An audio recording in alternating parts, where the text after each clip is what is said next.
നമസ്കാരം, ഞാൻ Sukumari, astro service online ഗ്രൂപ്പിൽ നിന്ന്.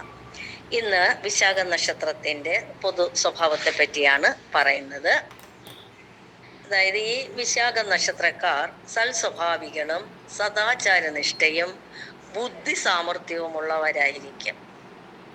നീതി നിർവഹണത്തിൽ അവർ പ്രത്യേകം താല്പര്യം കാണിക്കും. എതിർപ്പുകൾ അവഗണിച്ചുകൊണ്ട് ലക്ഷ്യപ്രാപ്തിക്കായി അധ്വാനം ചെയ്യും. സ്വന്തം അഭിപ്രായങ്ങളിൽ ഉറച്ചു നിൽക്കും. പ്രായോഗിക ബുദ്ധി കൂടുതലായിട്ടുണ്ടാകും. തന്ത്രങ്ങൾ മെനഞ്ഞെടുക്കുന്നതിലും അത് പ്രയോഗിക്കുന്നതിലും പ്രത്യേക വൈദഗ്ധ്യവും ഉണ്ടാകും. സൗന്ദര്യവും ആരോഗ്യവും ദീർഘായുസ്സുമുള്ളവരാണ് വിശാഖം നാളുകാർ. ജീവിതത്തിൽ അധികവും സ്വജനങ്ങളിൽ നിന്ന് അകന്നു കഴിയാൻ സംഗതിയാവും.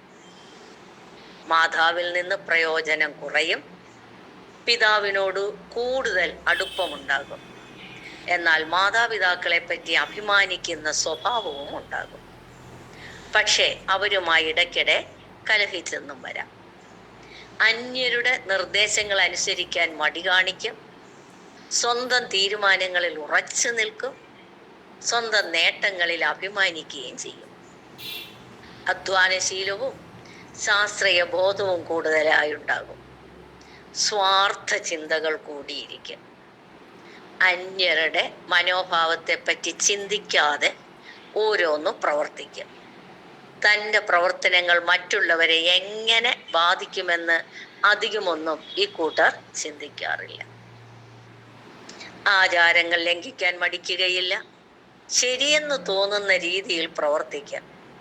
അത് പതിവിന് വിരുദ്ധമായാൽ പോലും അതിനെപ്പറ്റി ചിന്തിക്കുകയുമില്ല. ഇതുമൂലം അടുത്ത ബന്ധുക്കളുടെ പോലും അതൃപ്തിക്ക് പാത്രമാവാം. പക്ഷെ അത് ഒന്നും കാര്യമാക്കി എടുക്കുകയുമില്ല. പണസംബന്ധമായ കാര്യങ്ങളിൽ കരുതലോടെ പ്രവർത്തിക്കും. ചെലവ് ചുരുക്കാൻ പരമാവധി ശ്രമിക്കും.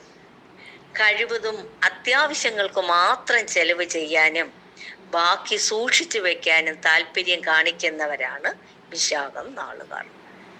പക്ഷേ സന്താനങ്ങൾക്കും കുടുംബത്തിനും വേണ്ടി ധാരാളം ചെലവ് വരും. അന്യർക്ക് ആഹാരം കൊടുക്കുക, സുഹൃത്തുക്കളെ സ്വീകരിക്കുക തുടങ്ങിയവ ഇവർക്ക് വളരെ ഇഷ്ടമുള്ള കാര്യങ്ങളുമാണ്. ബുദ്ധിമുട്ടുകൾ സഹിക്കാൻ മടി കാണിക്കും.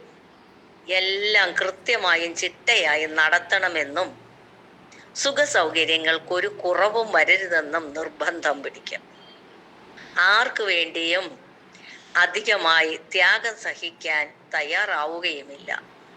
ആർക്കും കീഴടങ്ങി നിൽക്കാനും ഇഷ്ടപ്പെടുകയില്ല. കർത്തവ്യനിഷ്ഠയുണ്ടാകും. ചെയ്യേണ്ട കാര്യങ്ങൾ ചെയ്യുക എന്നല്ലാതെ അതിൻ്റെ ഫലത്തെപ്പറ്റി അധികമൊന്നും ചിന്തിക്കുകയില്ല. പാകതയും സംസ്കാരവും ഉള്ളവരാണ് ഇവരിൽ മിക്കവരും. വിശാഖ നാളിൽ ജനിച്ച സ്ത്രീകൾ വിനയം, ഔദാര്യം, ഭക്തൃഭക്തി തുടങ്ങിയവ കൊണ്ട് എല്ലാവർക്കും മാതൃകയായി കഴിഞ്ഞുകൂടും. വിശാഖ നാളുകാരുടെ ബാല്യകാലം പൊതുവെ സന്തോഷകരമായിരിക്കും. ആരോഗ്യം മെച്ചപ്പെടും. കുടുംബത്തിന് ഭൂസ്വത്ത്, പുതിയ വീട്, വാഹനം തുടങ്ങിയവ ഉണ്ടാകാൻ ഈ കാലത്ത് യോഗമുണ്ട്. 10 വയസ്സിനും 25 വയസ്സിനും ഇടയ്ക്കുള്ള കാലം ഗുണദോഷ മിശ്രമായിരിക്കും. വിദ്യാഭ്യാസം, തൊഴിൽ ലാഭം, ധനലാഭം തുടങ്ങിയവ ഈ കാലത്ത് അനുഭവത്തിൽ വരുമെങ്കിലും എല്ലാ കാര്യങ്ങൾക്കും ഒരു മന്ദത അനുഭവപ്പെടുമെന്ന് സൂചനയുണ്ട്.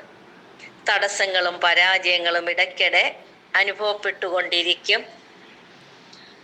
35 വയസ്സിന് ശേഷം 42 വയസ്സ് വരെയുള്ള കാലം രോഗപീഠകൾ, അപകടങ്ങൾ, മനക്ലേശം തുടങ്ങിയവ ഉണ്ടാകാവുന്നതാണ്. 50 വയസ്സിന് ശേഷമുള്ള ജീവിതം പൊതുവെ ഗുണകരമായിരിക്കും. നന്ദി, നമസ്കാരം.